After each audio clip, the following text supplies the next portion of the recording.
mbola vaovao mifandraiky amin'izay atrany anisan'ny fikambanana efa nanambara ny fahavonona ny andray anjara amin'ny tolo-tanana ho an'ny traboina ny fikambanana candidat solomavomavoaka miaradiana ny KSMD fanadidina.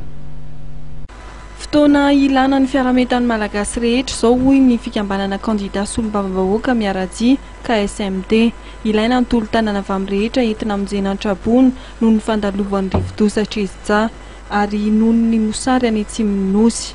Zay dia mankasitraka ny hetsika zao tanterahana rapitsy io satria io dia fanampiana ny any Atsimo izay miparitandra zanantsika dia ny amin'ny sahirana rehetra indrindra fa ny amin'ireo trabona rehetra ihany koa mety tsakanavaka satria izay no zava-dehibe amin'ny mahasamby malagasy.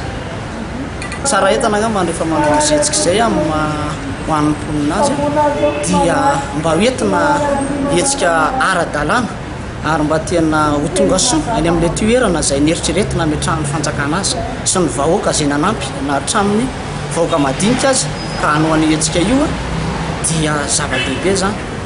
Izay no natonga anay hoe tokony andray andraikitra ny tsirairay amin'ny mahasamby malagasy mpiray-tanindrazana eto amin'ny firenena. Izahay ao anatin'ny KSMD na candidat solomavomavoaka miaradia dia anisany hitondra anjara biriky satria izay no zavatra jerena amin'ny mahasamby malagasy ary amin'ny mampiray-tanindrazana. Eny amin'ny tranombokim-pirenena Nosy no andraisana ny fanampiana avy amin'ny olo-pirenena tsirairay ny fikambanana izay maniry ny hitondra ny anjara biriky hanampiana ny trabona ao anatin'ny andro ho an'ny firaisan-kiram-pirenena raha 7 Febroary.